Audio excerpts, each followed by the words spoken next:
What's up, guys? Welcome back to the Trout Wrangler Podcast. It is what day is it? I don't even know. It's Tuesday, November 26th. It is 4:44. We got a guest in house today. This is Jackson. What's up, everybody?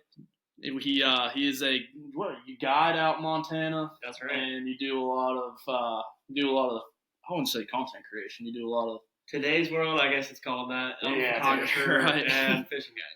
Yeah. So introduce yourself a little bit. Yeah. So I am from Weddington, North Carolina. That's where we're sitting right now. Went to high school with Ryan here, and then moved out to Montana after college and kind of chased the dream of being a fishing guide, and that's what I've been doing for the last 7 years.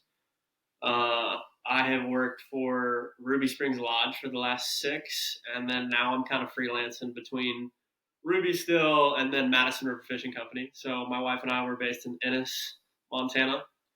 And then I run a creative media company where we do work for Big Sky Resort, Turtle Box Audio, Free Fly Apparel, Poncho Outdoors, just to name a few.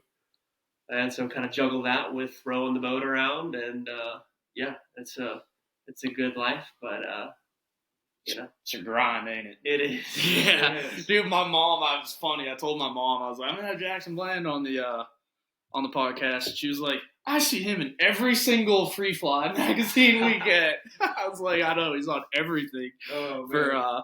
But my main question is usually, how long have you been fly fishing? You kind of just summed it up there pretty well, but yeah.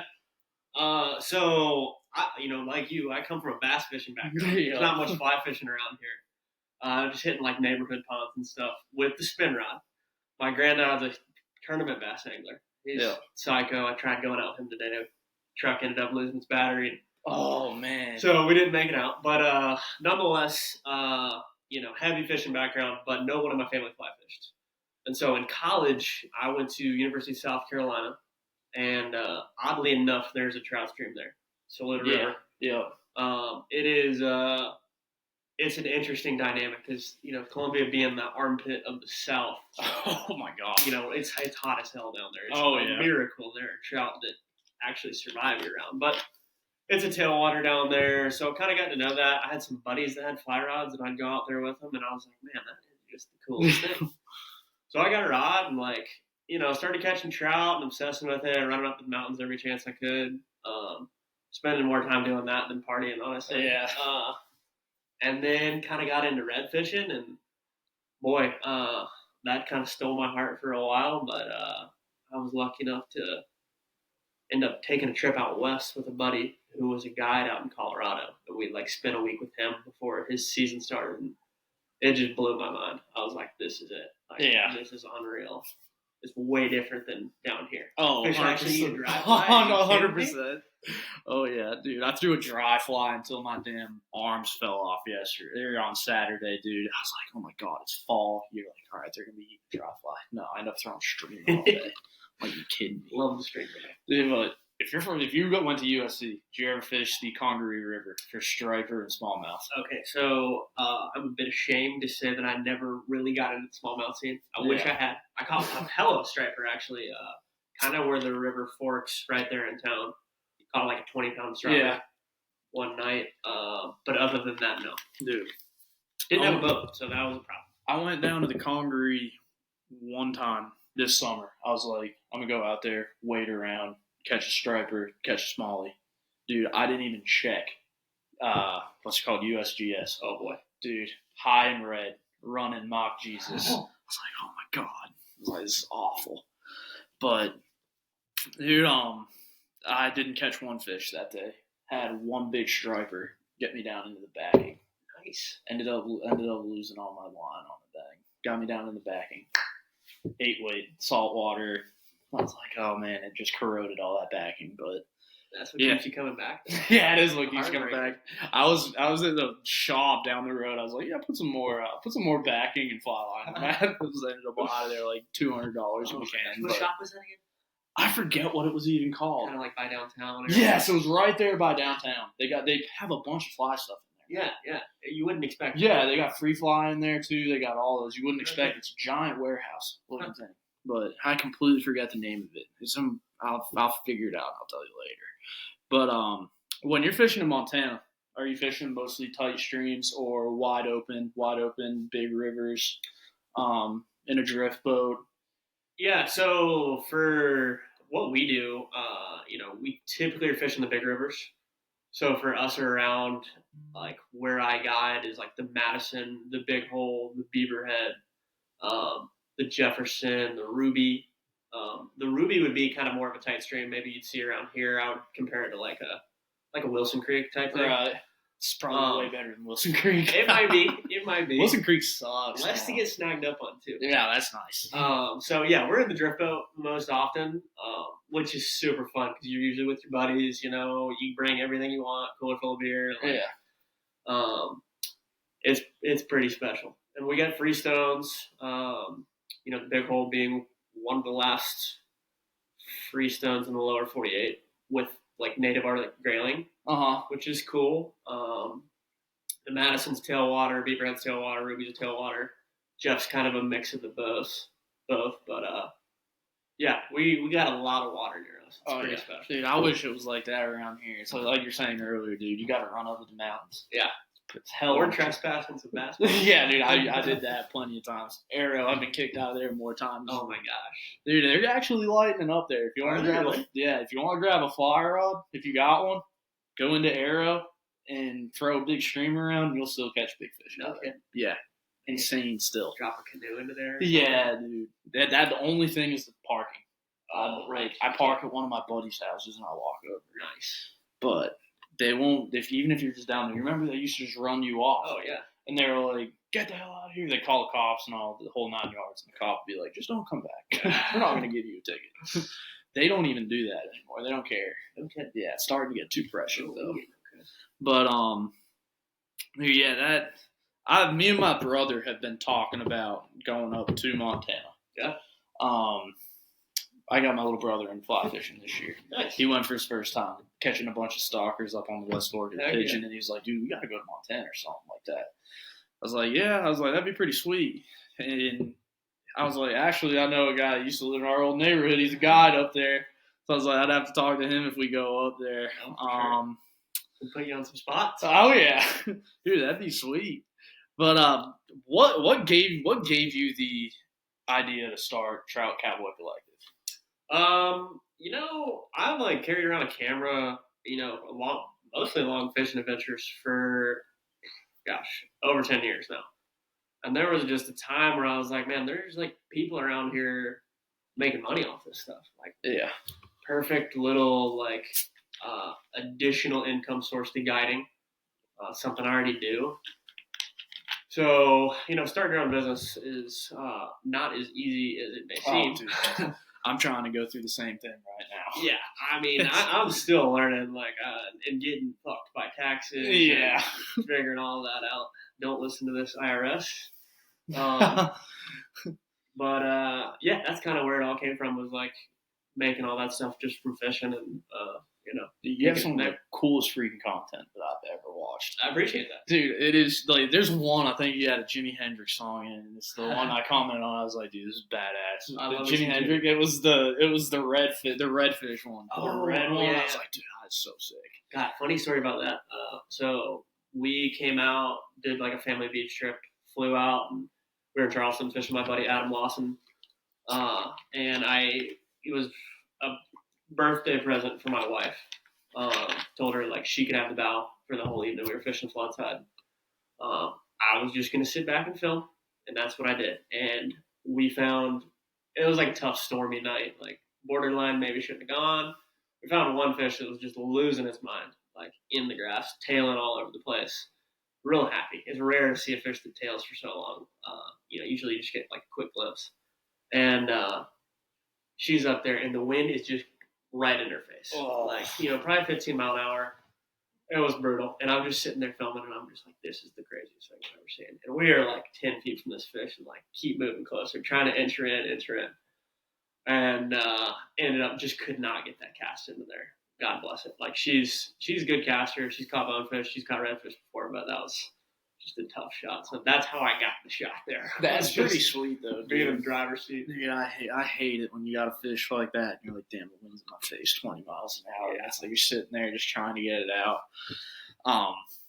You're talking about bonefish. We're going down to Aruba in January.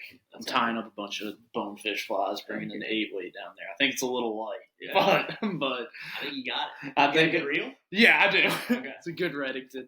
I want a Lamson bad, but I'm going down there.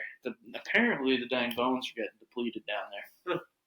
So maybe there's bigger ones then. That's what I'm hoping. That's what I'm hoping. But and then shoot, DIY? Are you getting a guy? Yeah, I'm DIY. Okay. Because we got a house out there, and like one of the better known flats in Aruba's behind the house. Okay. So I was like, probably just gonna walk out there, go out to the deck. It's dark, not dark, but getting dark, or early in the morning, just wade out there. Probably gonna have to get a good pair of wading boots. Yeah. For the salt water, but go out there, see if I can't walk around and try and catch a bonefish. Catch a shark along the way. Yeah, catch a shark. Get stung by a dang jellyfish or something. So. That'd be crazy. That'd be epic. That would be epic. Except my mom would probably be like, why the hell did you get stung by a jellyfish on family vacation? Girlfriend probably wouldn't like it too much either. But I know you did. You went down to the lagoon, Mosquito Lagoon, when you were doing the whole thing. I think I was texting you when you were going down to Mosquito Lagoon when you were doing the Trout. What was it? The Fly Fishers International? Yeah. Dude, how was it when you went down there? That was cool. We, another stormy, gnarly day. So our window of fishing was 2 hours long. We fished this little pocket with a friend of ours down there. We met and I think we caught one snook, and then we pulled the hook on a little baby tarpon, and that was that. Then we got stormed out of there. Dude, it's so bad over there. When it storms bad. Yeah. Dude, I was down there. What boat ramp y'all put in on? You remember? I'm not all that sure. Gosh, it's been a while. Yeah, I'm not sure. I used to fish Biolab Road. Biolab boat ramp was right there. Okay. And you could walk the whole thing. It was down there by Cape Canaveral. And I would just walk down there with an 8-weight and the Clouser minnow. I met Bob Clouser down there. Oh, wow. Yeah, just one random day. He's like, I was like, how you doing, man? You catching them pretty good? He's like, yeah, I'm actually testing this Thomas and Thomas. I was like, But I kept talking to him, and he's like, what are you throwing? He's like, I might have something you can throw. He's like, I'm throwing a Clouser minnow. He's like, oh, cool. He's like, I actually invented that. I was like, bullshit. And he's like, Bob Clouser. I was like, what? I was like, no way. So there he gave me a bunch of them. I don't throw them. He gave me 4 or 5 Clouser minnows that he tied himself. And I was like, these are going into a bag, and they're going into a fly box. Yeah, they're not going into a fly box I will never touch when I get home, and I will frame them or something like that. Wow. So I'm actually waiting to get them framed. They're going to go somewhere whenever me and my girlfriend get a house. That's hang them in my garage or something like that. But just randomly run into him. Just randomly ran into him. He's a snowbird down there for half the year, apparently. So I think does he live somewhere in Montana now for half the year? Know. That's weird. It seems like all those all the fly fishing legends, the old guys are just they're like, all right, we're going to go to Montana for half the year and then go to Florida for half the year. They're down in Florida all winter. But if you could only choose to do one, would you do guiding or your collective? Gosh, at this stage in the game, I was very fortunate in coming up in the guiding world. I didn't really ease into it. It was just full bore from the get-go. I cut my teeth for a year prior, but when I initially started, it was 120 trips, over 100 every year for the last 6 years or so. Last year was a little more mellow, but needless to say, that was such a dream of mine to be a fishing guide. Yeah. And I can honestly say I've been a little burnt out at this point. It's just tough doing it every day. Yeah. And being with new people all the day, and some of them socially. Yeah, exactly. We get people from all over the spectrum of but that being said, I love it. Plan to continue to do it. Yeah. but I'm definitely leaning heavier into the media side. Yeah, it's better than sitting in the fucking office all day. But it is. That's what I've done for a few years. Every job is a job, Yeah. no matter how you look at it. Exactly. Even tarpon fishing guys, like, that's still a hell of a job. Dude. Those guys are some of the most nicotine addicted dudes that I've ever met. The tarpon guys, I used to be. I'm probably gonna get re-addicted to nicotine at some point. But those guys, I remember meeting one of them. I swear, he was in Crystal River. Yeah. And we had a conversation for like 15, 20. Dude had to have smoked about 4 or 5 cigarettes in a 20-minute conversation. Hard life. I was like, damn, dude. It's like, you smoking that fast all the time? He's like, since I was 12. I was like, wow. I was like, that's kind of impressive, honestly. It keeps them going. Yeah, it keeps them going. But shit, I just got sidetracked. Fuck. Dude, shoot. I got so sidetracked right there. I'm going to leave it in there, too. My ADD is flaring up right okay. now. This is what I was going to ask. What's the craziest story you have from a guide trip? Oh boy. It's kind of like X-rated on not the side of things that you'd want to hear. Okay. We had Code Brown on the river. Oh. A lot of the guys I work with have also had Code Browns in various capacities. This one happened to this poor old lady. Oh, God. Yeah. Oh. We were on Beaverhead, which is like a pretty popular river. You're going to see a lot of people. And she asked to pull over and, gets out of the boat and, crawls out of the boat and heads off into the woods. And she was out there for 20 minutes and came back just covered in stickers and had a big old wad of toilet paper. Just like, oh, God. And we put in a clear Ziploc bag, like right there in the front of the boat. Her husband's helping her out. I'm just like, oh boy, yeah, that's not good. Oof. Let's call the shuttle and get it changed and like just get out of there. And it was. Oh man, I would have evacuated that situation so quickly. Tough. Because I'd probably be trying hard not to laugh. Yeah, exactly. It's her husband wasn't making the situation any better because he was like just completely ignoring what was going on and telling me a story. And I'm like, dude, like we got to deal with this right now. Yeah. Like, we're stuck out here, and like your wife's like not having a good time. Like, no, she's in a bad spot. Yeah, she's covered in stickers like all over her head. God, dude. Oh, that's horrible. Oh, dude, you take anybody cool fly fishing? NFL players, anything like that? Dude, honestly, I have not taken anybody personally. But at the lodge I work at, we've had, people all on the spectrum. Liam Neeson. That's pretty sweet. Harrison Ford.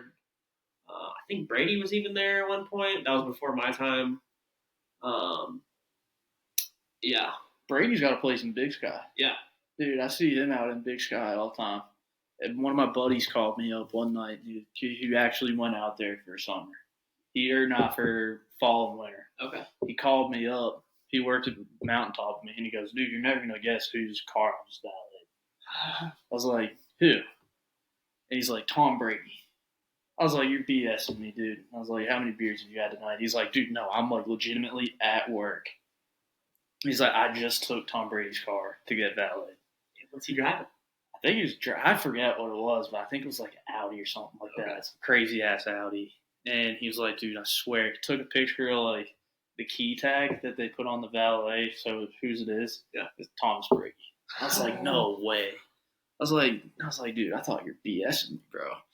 It's like a story to tell your grandkids. Yeah, exactly. It's like, damn. Call cool. 2 seconds after the goat. But, dude, yeah, that one was wild. I think the cool story I got done fly fishing in Cherokee. Ran into Allen Iverson at Harris. You're kidding me. No, not kidding. The answer. Yeah, the answer. He's Gosh. throwing craps, and I got next one. I was like, yo, you Allen Iverson? Because I caught like a glimpse of his neck tat. Yeah. He's like, yeah, man. I was like, man, if I take a picture with you? He's like, I'm at the craps table right now, motherfucker. He's like, get the hell out of here. You're kidding. Not even kidding. Did he step over you? No, I wish he did. I would have been like, you know what? Fuck you, but that was pretty cool. You just stepped over me like you did Lou. Oh, my God. Yeah, it was Ty Lue that he stepped over, wasn't it? I don't know. I forget who it was. But, dude, I was like, damn, man. Because then he came down to the Hornets game, I think, like the week after. And, he was baked courtside.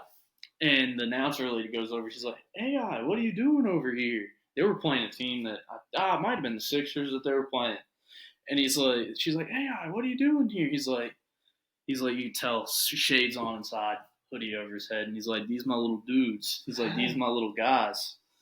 And she goes and asks him, look it up when you get home. It's so funny. AI at the Hornets game. It's the first thing that pops up. Funniest video I've ever seen of AI. And she asks, she's like, well, what are you doing here? Like, it's so random to see you at a Hornets game. He's like, motherfucker, I live here. And he actually does. He's got a place like here, and he's got a place up in Cherokee. Really? Yeah. I don't know why. It's so random. So random. Apparently, he is addicted to gambling. Okay. Big gambling addict. Okay. But, good. Yeah. I didn't see what he bet when he was up there throwing craps, but okay. I'd assume he's pretty good. He's got the money to do it, but for sure. Disposable income. Yeah, disposable income. He's probably still getting paid from the Sixers every jersey they sell. But what's been your favorite collaboration that you did with Trout Cowboy Collective? Oh man, I gotta give a shout out to the home team, Madison River Fish Company. I work with them kind of throughout the year, kind of annual contract deal, and they're just my homies and hometown, and I work with them.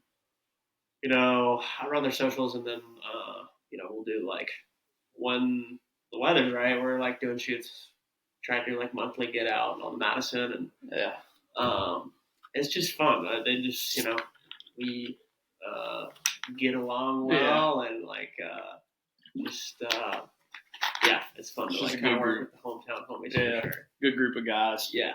Got to go out there, kill beers, and drift boat. Exactly. It's like it's summer. I mean, the light doesn't get dark in Montana. In like July, August till like 10 o'clock. That's freaking awesome. So we'll shoot a text out like 5 o'clock. You want to go for an evening float? We'll put the boat in at like 8. And we got a little town float, and catch some fish on the dry or not. Like it's just fun to be out there. Either way, it's like you're not catching all flies, still having a good time. Absolutely. How far do you live from where you work?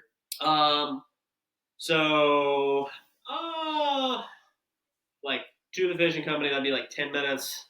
Ruby Springs would be like 30. That's awesome. Dude. Yeah, 10 minutes from work, and half of that's on dirt road. That's awesome. Yeah. But dude, I was looking at working at Big Sky for like a fall winter kind of thing, and I was looking at it. They like put you up in Bozeman, and I was like, dude, how do I get there if it's snowing out? Yeah, I was like, it's gonna be like 45 minutes. It's sketchy. That canyon drive from Bozeman to Big Sky is a lot of wrecks. Yeah, that's what I've heard. Yeah, so, dude, how about Sims just getting sold again? Oh, really? Yeah, Sims got sold I think it was like last month to another private equity. I saw it on one of the pages. Which, dude, it sucks. I think I had this on here a little farther down. Everything goes through social media. Yeah. It's like the news. The news is wild. It's like you see it. Like I think it was 2 weeks in a row. I figured out on Instagram that Orvis was having layoffs and that Sims got sold out again. I'm like, why is this on Instagram, dude? Right. But what is one thing that got introduced to fly fishing that you wish didn't? Oh man, that's a good question. Is Instagram a good answer? That is a great answer, dude. I feel like that's a cheap answer. Like everybody is expecting that. Yeah. It is still a good answer because I completely agree. Yeah. Chinese knockoffs too. Yeah, dude. Temu. They're like knocking off every fish pond. Really? Dude, they're knocking off fish pond shit now. A ton of them. I was looking for what's the fish pond backpack that's got the rod holder in it? Oh, like some Thunderhead. Yeah, Thunderhead, that one. I was looking at a Thunderhead because I'm bringing a fly rod to Aruba and I don't want to mess it up. I was sticking it in my backpack that I got here. Yeah. First thing pops up, Temu, complete like copy and paste. Oh my god. Of the Thunderhead without a fish pond logo on it. Minus the warranty. Yeah, minus the warranty. They'll be like, oh, hey, yeah, no, can't turn it in even though it leaked after 2 days. Yeah, right. Yeah, dude, Chinese knockoffs is bad. I'll be honest, though, I use a lot of the Chinese hooks for tying from Amazon. Yeah. They come barbless. Yeah. They're cheap as shit. It's like, It was like, it's pretty good. It's like, If they work, that sounds great. Yeah. But I do a little bit of fly tying, and I only tie like streamers, and I'm very particular. Yeah. So if there's some good ones, you let me know. Oh, I will. I'll tell you what, what is it? NREX. They're like Scandinavian. Yeah, AirX, dude. They're Scandinavian. Those are pretty good. Yeah. I tie all my saltwater ones with AirX hooks. Yeah. I didn't know how the hell to say that until you just said it. I thought it was. I could tell if it was an N or an H on the package. I think it's AirX. It probably is. I don't even know. But I'll tell you one thing that's getting introduced to the whole fishing industry now that's going to completely ruin it. Have you heard fish tips yet? No. Dude, so fish tips, I figured it out from a guy that's actually a bass guide. He started it. He's a bass guide up in Cashiers. He guides on Glenville. He used to be one of the biggest guides out there. Starts this up. Listen to how bullshit this is. So you can pay now on this website called Fish Tips. Gives you a freaking pin, gives you a marker, tells you how to fish, tells you what to throw and what to do, how to retrieve it and everything. And they're like, yeah, do this. What year, what time of year, what weather. Yeah. And it sends it to you for like $100. Oh my gosh. And I was looking at it, I was like, I don't know if this has gone over to the fly section yet, like the fly sector. Nah, dude. They're up there on the Tuckasegee River with guys that aren't even really guides, just dudes that go out once and blast a bunch of brookies or some shit like that. Yeah. They're going on there like $150. Go out onto the Tuckasegee River and catch a bunch of brown trout. I was like, dude, why is shit like this even getting introduced into the fly industry? It's not even gonna make it fun anymore, you know. You're gonna get out there to a place that you thought you knew, and that's good. Like, all right, that's what I was talking about earlier. It's just as bad with telling one of your buddies and then they go and spread it. For sure. It's like you're actually paying somebody to get their spot. I was like, that is wild. Yeah, it's like, tell me you're starving without telling me you're starving to catch a fish. Sadly, I think that's only going to get worse. Oh, it's going to get way worse, dude. You got On Water and Onyx, and I think those are, great, access info. Yeah. But it's no secret little honey holes anymore. No, none. The one silver lining, I think, to that would be, coming from a guiding perspective, people, you can tell them black and white. Go do this right there. Put it right over there. This long dropper or whatever. People still screw it up. Oh yeah. There is just nothing beats time on the water and knowledge of that local area. So even if they get a pin with all the information, you're probably still going to catch your fish. You know how to. Right. If you know how to. Yeah, exactly. You know what drift you're going to take, dude. Or not to walk through the damn hole or something. Yeah, exactly. Standing on top of it. Yeah, dude. I had a buddy. I used to go up. Dude, it's completely burned out now because of the storm. I used to go to the North Toe River. Yeah. Fish for wild fish. You get 20 yards back. And you know how you're fishing for wild fish up there. Yeah, you're sitting 20 yards back and you're just bow and arrow cast, boom. So if they see it, they're going to eat it. Yeah. Catch it, put it in, release it. Yeah. My buddy, I looked back at him at one point because I was going up in front of him. It was pissing me off. Because he'd be right on top of him, sitting there. I'm like, dude. I looked at him, I was like, back up. Yeah, I was they're like, smarter than that. I was like, they're way smarter than your average stalker, dude. I was like, back the hell up. Yeah. And then he comes up with me and he's like, dude, I haven't caught one. He's like, how are you catching them all? I was like, dude, you have the same exact fly. I gave you the flies that you're throwing. Yeah. I was like, watch this. I was like, stand back where I'm standing and just cast up there. Bow and arrow. Let it in, drift it, set the hook, you're fine. He does that. And he's like, oh shit, I caught one. I was like, yeah, no shit, dude. I was like, you're sitting there, they can see you before you can see them. They're gonna be 100 yards that way. Yeah. By the time you're sitting there. So I look back again at one point, he's still sitting there over. I was like, what'd I tell you? Yeah, I was like, back up, damn. You're gonna make me fucking crash out. Yeah. I don't know about the stalkers, but at least the wild fish, they have evolved for generations yeah. of bird predation, anglers, it's not just some dumb fish. Even if it's a 6-incher, like he is born to know how to escape predation. Exactly. And, aerial. So you got to be very conscious of where you're standing in your shadow and angle of approach. It's if I'm lost on people. I'll take people wild fishing sometimes, some of my friends, and they'll show up in an blaze orange hat. I'm dude, put that motherfucker in the damn truck. I was here's a camo hat. Wear this. Even a hat like this, they'll see the red and blue on it. They'll be I'm not gonna eat that shit. But dude, that one was pretty funny. Dude, it's so wild how much fly fishing's taken off now. For sure. Dude, it's crazy. COVID. Yeah, dude, during COVID, people were fly fishing all the time. Yeah. And it's I go down to Arrow during COVID with 6-pack and a 3-weight and catch a bunch of, during the shell cracker spawn, you could go and beat the banks. Catch 40 shell crackers. Dude, that sounds fun. Dude, it was so fun. But, dude, it's another thing to me that I see, though, too, is it's this sounds so bad, but the female fly fishing influencers. There are some that are, super serious, Yeah. And then there are some that are just, barely any clothes under waders, and they're posting with, a freaking... I'm dude, this is wild. Yeah. I was what are you doing? Come on, you know better than that. And then they got every big company deal with them. I was I guess. I was good for them. They probably got all the followers. Yeah, all the followers, dude. You got a line of 60-year-old dudes that are in their comments oh my God, you're so beautiful. Yeah. I'm oh my God. Dude, you're not. I was come on, dude. I was you probably won't even see that comment, bro. And then it's she does respond to one. He's yes! It's the Tom Brady. Let's go! Dude, it makes me cringe so much. You're so beautiful.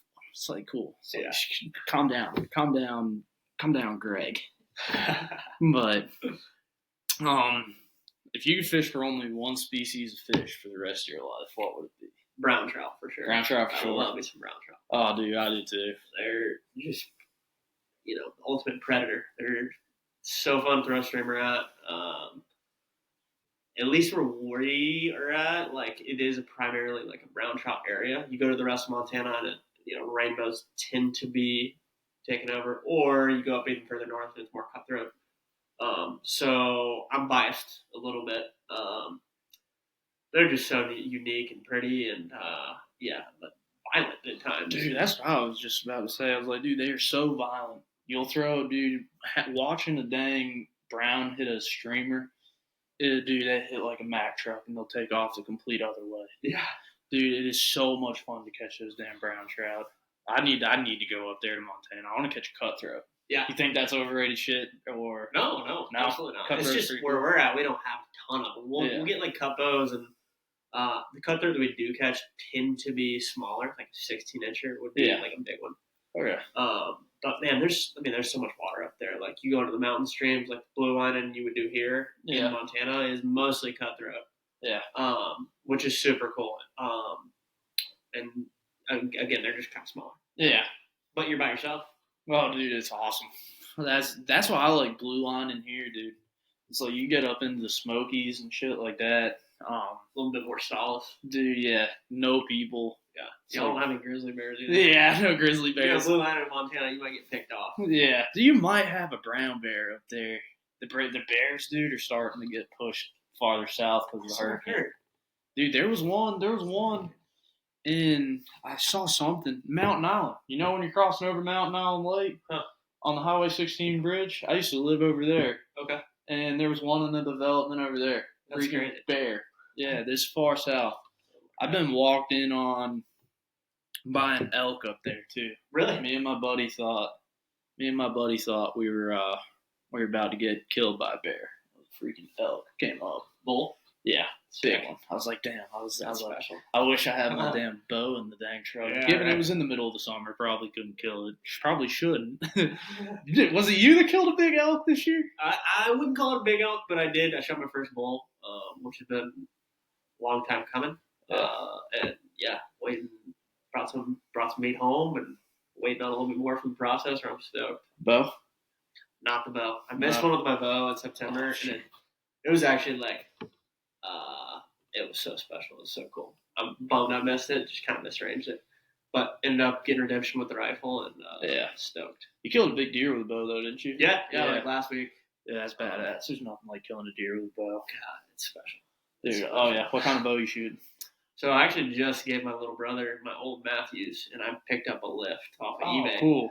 So I'm all hyped up on just a new bow. I've never had a new bow ever. Dude, so I kitted it out. And I'm like, this thing is a tack driver. What Matthews did you have? I had a no cam. Yeah, those things are sweet. Dude. Yeah. I have a VXR. Okay, nice. Yeah, dude, I won it. $40 in a raffle. No shit. Yeah. Heck yeah. $1,200 bow. It had the sight and everything like that. It came kitted out? Yeah. No way. Yeah. Wow. Freaking awesome. That's awesome. And dude, there's nothing like a Matthews though, dude. You'll love that lift. Yeah. Dude, my buddy actually has one, and I was shooting it a little bit. I was like, dude, this is the lightest, fastest bow that I've ever put in my hands. They've come such a long way. Dude, it's insane. But yeah, we were in South Carolina 2 weeks ago hunting, and I got all my buddies other than one of my other buddies have Hoyts. Okay. One of my other buddies is like, dude, he's got one of the older Hoyts. He's like, I think I'm about to buy the new one. And he's like, I want to go shoot a Matthews lift RS first. Yeah. He's like, I might buy a Matthews lift RS. But I've been trying to convince him. There's nothing like Matthews. But he used to have a switchback, and he gave it to our buddy Sam. Oh, nice. He gave it to our buddy Sam. He gave it to him. Oh, man. I was like, good wow. friend. Yeah. Good so that was just, I think he gave it to him. But what's your favorite Montana river? Madison. Man.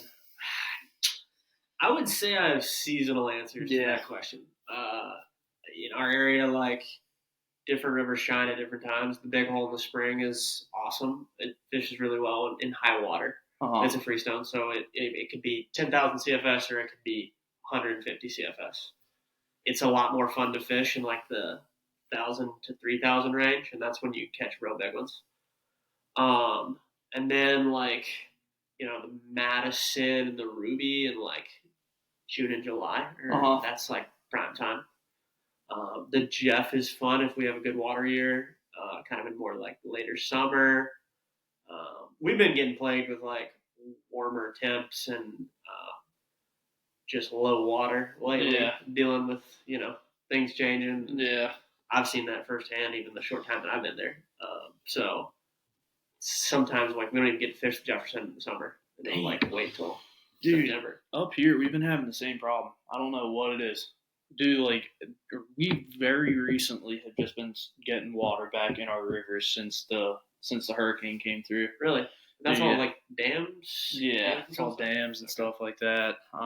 Filling them back up, I guess. Just filling them back up. Dude, you remember going to Chimney Rock? You go through Chimney Rock at all when you went? When you went up? Dude, Chimney Rock's gone. Really? I went by it again the other day, and it's gone. Freaking bad, dude. That hurricane tore it up there. There's still a lot of shit that's still fucked up there, but that's so sad to see. Dude, it is up there. Dude, and Kamala Harris didn't do shit about it. Yeah. But it is. I think that's all we really had. You got anything else? No.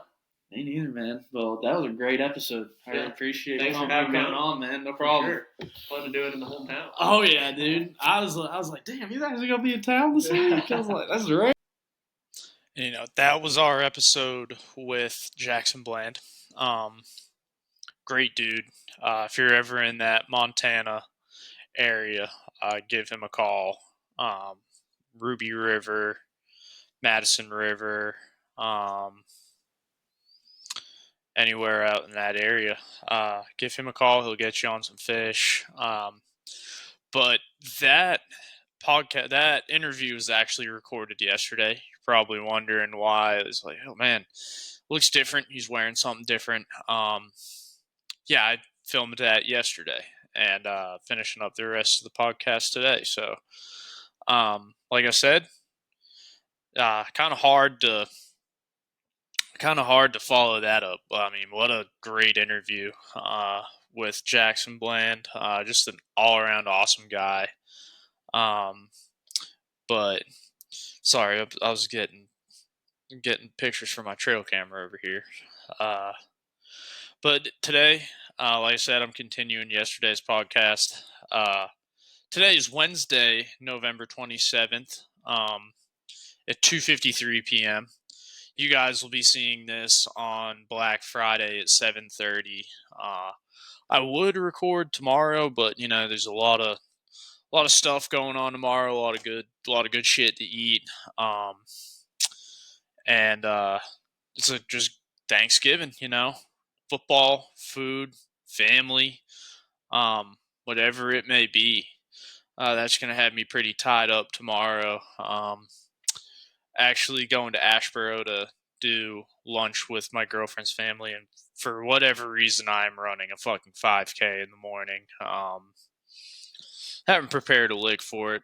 Ran once since signing up for it, but you know what? We're gonna give it our best go. Never know; it could be pretty good.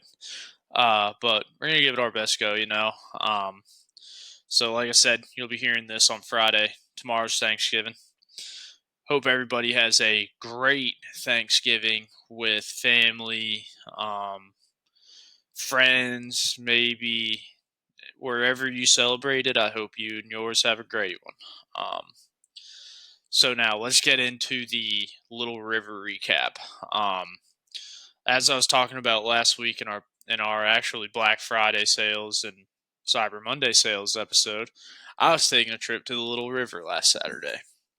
I ended up going, and I ended up going to the Little River. I was kind of torn on where I was going to go, and all around wasn't bad. I caught 5 fish. My biggest one probably being I want to say it was 15. It's hard to eyeball a fish like that.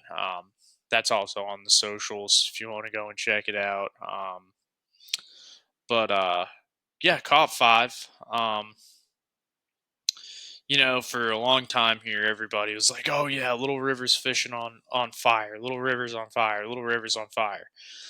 I mean, it is a delayed harvest stream. Once they stalked, it got hit hard, and you can kind of see the after effects of that. And that's not a bad thing. That's actually a great thing because these communities that are recovering from Hurricane Helene, they actually have something to drive people to their town, spend money at their fly shops, and generate a little bit of revenue for their economy a little bit. So that is a great thing. It's like everybody's gonna be like, "Oh, they're fishing like crap. They're fishing like crap," but we always got to remember we're lucky to even have stockings going on in the state of North Carolina right now. Some of those hatcheries are still in a horrible way. And on my way up there Saturday, some of those communities are still in a horrible way. So before you go and talk about, oh yeah, the delayed harvest pools are fishing like crap, yada, yada, yada, they need to stock more, just remember, you're lucky to even have delayed harvest fishing to fish. So, put some shit into perspective and nut the fuck up and just go and have fun fishing. But, yep, caught 5. Oddly enough, caught them all on a streamer. If you've ever been to the Little River, there's a lot of waterfalls out there. Just drifting that thing on the backs, not the backsides, but when the waterfall comes down, creates a little bit of a push. I've been tossing them back there on the back side of that current coming off the waterfall. Just let it drift down. I lost a lot of fish doing that too. I'm talking just things where my knots weren't good. My leader wasn't the strongest. But still great time. Still caught 5 fish. Lost a big one. And watched a kid catch a true, absolute freak of nature. Just absolutely wild fish. That thing had to have been pushing 24 inches, and it was probably it was a brook trout too. Probably one of the biggest brook trout I have ever laid my two eyes on. Caught it on a massive streamer, he said, which is absolutely crazy. But what I have been hearing is why you see so many of these big stock trout getting caught on some of these rivers is because, those are the only ones that survived in the hatcheries is big spawning stalkers, the big females that are spawners lived, and that's what they have been stalking into some of these streams, which honestly I think that's badass. I mean, I'm just happy we have delayed harvest streams to fish. Now we got delayed harvest streams to fish that you're catching fucking giants. I'm talking like straight up big chungus brook trout. Like, yeah, it's awesome. And another thing I observed while up there on Saturday is we got to give a huge hand to our North Carolina Forest Service, our park rangers, our wildlife first responders. I mean, we should already be giving a big hand to our first responders as it is, but and all of these people, but especially the North Carolina Forest Service. Oh my God, up there in DuPont State Forest. I mean, it it looks like there hasn't even been a hurricane up there. And that's even behind the caution signs that say do not enter. I mean, you put a do not enter sign in front of me, don't get me wrong. Like, do I want to follow the rules? Yeah. But you put a do not enter sign in front of me, I'm fucking entering. And I guess those were the parts that still looked a little bit bad. And even then, didn't look bad. I mean, for how hard these areas got hit, our North Carolina Forest Service has done a tremendous job rebuilding these state forests.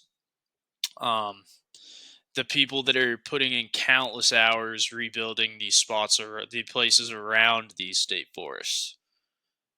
Big round of applause. I mean, it still looks like Brevard, Brevard down there by the Davidson, and that's not the DuPont right there, but it's another state forest. Out Blue Ridge, Pisgah. That's it, Pisgah. Even right there outside Pisgah, you can tell it got hit hard.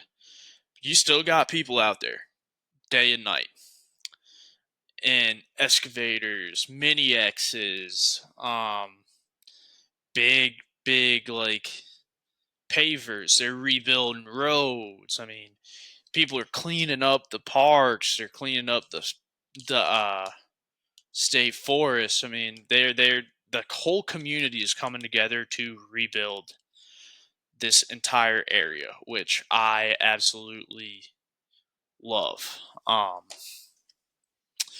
And honestly, like I said, some of these state forests, Pisgah, from what I saw, I didn't go up into Pisgah. I was thinking about it, it was a little early. Had some stuff to do later that night, but it looked good. I mean, I can speak for DuPont State Forest. It looked unbelievable considering the circumstances. It fished unbelievable. I mean, you have some deeper pools and some, like, I'll be honest, real bad erosion in some spots. But I mean deeper pools and a little bit of erosion. That's not bad. I mean, yeah, the erosion is a little bit worse than what I'm saying, but dude, given a massive hurricane just went through the DuPont State Forest, flooded out all the rivers right there, it looks unbelievable. Fished great, even, dude. I mean, caught everything on a streamer. Zonker, woolly bugger. Got a lot of bites on a woolly bugger. Got a lot of bites on a zonker. Also known as a slump buster. Dude, it was just a great day. Got up there. I won't even lie. I was freezing my ass off when I first got up there. I woke up, left Charlotte at 4:45. When I left Charlotte, it was like 45 degrees. I got up, pulled into the parking lot at where I was fishing, looked at my temperature gauge, and it said 32 degrees.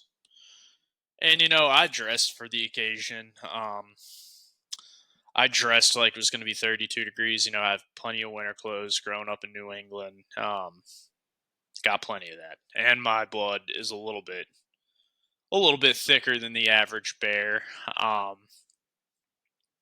So, I can kind of withstand those temperatures. But, I was still fucking chilly. I was still chilly as piss. But I was able to withstand it.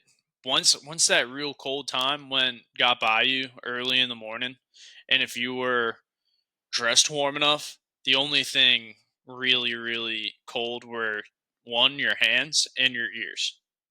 I was sweating in my fucking waders. Sweating my ass off in my waders. It's like, damn, lucky I wore 3-4 layers under my jacket. And it was honestly a great day. Once that like 10:30, 11 o'clock hit, it was absolutely beautiful. I think 55 and sunny, felt a little bit like 60, and it was awesome. Like I said, caught most of my flies on bigger bugs. Or not caught my flies, caught my fish on mostly bigger bugs. And it's a ton of fun when you're catching them on bigger bugs. That's just one of those things. If they could eat bigger bugs and sip a dry fly every day, I'd be good. I'd have the greatest day if they're doing two things: eating a dry fly and eating big bugs. I'd have 2 rods. Bam. I'd be one happy motherfucker if they did that every day. But the world can't be perfect. So trout don't eat a dry fly and eat the big bug every day. But I got caught on one of those days where they were eating a big bug pretty good, and I capitalized on it. I wish I had brought more big bugs. I'm actually going to tie up more big bugs this evening. So, but on the way out, stop by Davidson River Outfitters. Always a good place to stop in at. Grab some super. Not super. What the fuck am I talking about? Grab some tying materials. I'm going to Aruba here in January, so bringing an 8-weight with me. I'm just bringing an 8-weight with me actually. And I'm going fishing DIY. So I've been tying up some bonefish flies, good shit like that. So stopped in, got some bonefish fly stuff, have a couple more ingredients to the recipe that I gotta buy, and I'm actually doing that tonight. So me and old Maverick are meeting up with my girlfriend after work, and we're going to get our pictures made with the big man at Bass Pro Shops. So, that's going to be a fun time. I might grab some. I think I only need sparkle braid left. I think I could be fucking wrong, but I think I only need sparkle braid left. So pick up that sparkle braid at Bass Pro after we get our picture made with the big man. So, we got some good college football on this weekend. We got Auburn, Alabama, Georgia Tech. Let me double check. I'm on the cellular device, but we do have some fantastic football on this week, and I think it's considered rivalry week.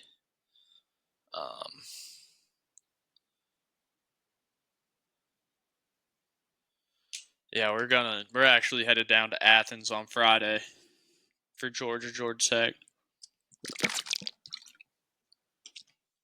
So that's why I'm recording this today, is because I won't have any time tomorrow or tomorrow or Friday to record. So I said, you know what? We're gonna record it on Wednesday.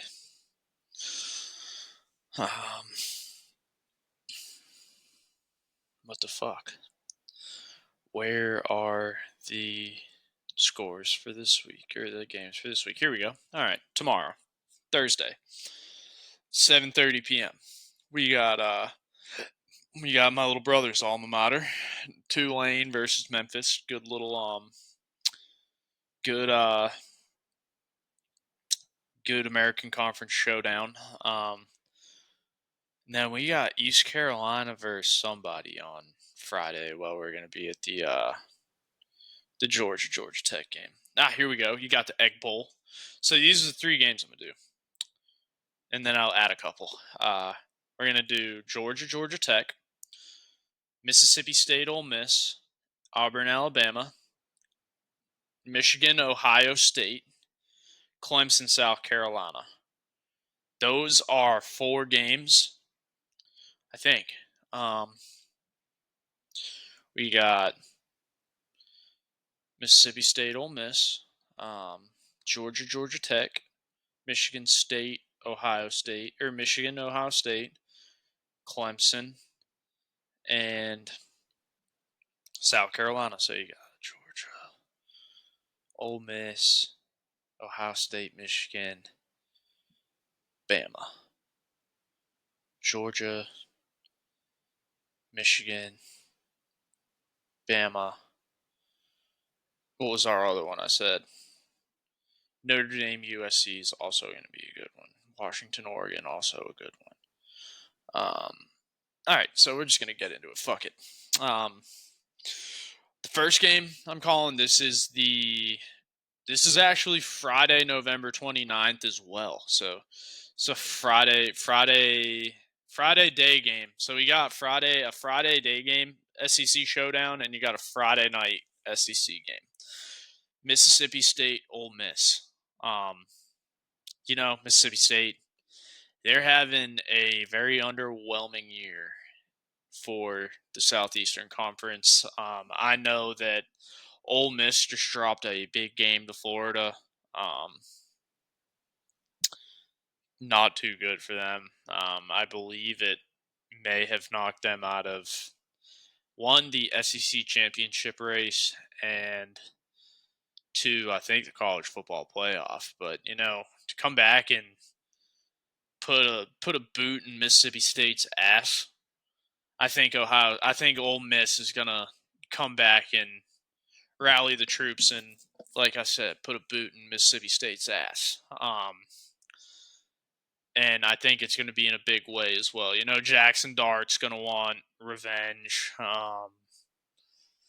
And then that whole team's going to want revenge. And if they do that, I don't know if they climb back into SEC championship contention or college football playoff contention, but it will clinch them for a good bowl game. Friday night, 7:30 game. I am actually going to be in attendance at this game. Georgia Tech. Georgia Tech started the year so good. Georgia also started the year so good. They are still pretty good. So, I'm not really gonna say much about this game because when Georgia played Ole Miss, they scored their first touchdown, and I said, "Oh, this game is gonna be a bloodbath," and Ole Miss ended up going and beating the shit out of Georgia. So I don't really say much about those games anymore. So you know who I stand with in that game. I'm not going to call anything. Georgia Tech is a very scary team, especially in their conference, and that's where I'm leaving it. But right here, you know where I stand in that game. There you go. Michigan, Ohio State. Holy hell! This is always a huge game. Probably one of the biggest rivalries in college football.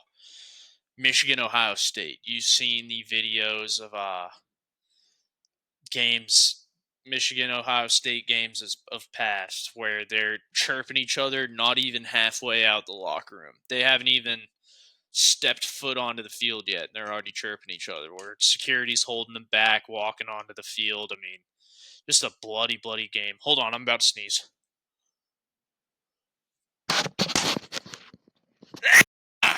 Wow, that was a big one. Leaving that in there, too, because you know why? We're original people. And people sneeze. So I think that's good content. Maybe that'll give somebody a laugh. Maybe that'll turn somebody's day around. So, but yep, like I said, one of those things. They almost had to get separated by security one year. But Michigan coming off of a national championship win last year has been very underwhelming this year. New coach, all that.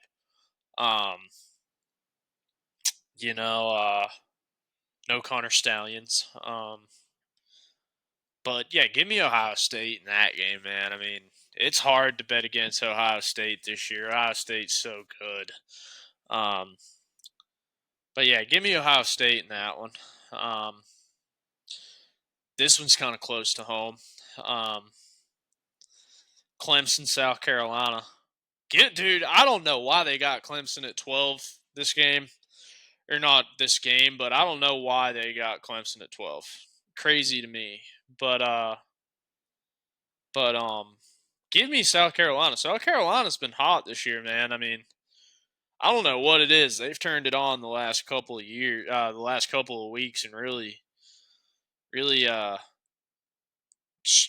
beat the shit out of some teams. So, give me South Carolina in that one. Part of me, I'm always gonna pick an SEC team. That's not biased. I mean, South Carolina is just a better football team than Clemson, in my opinion.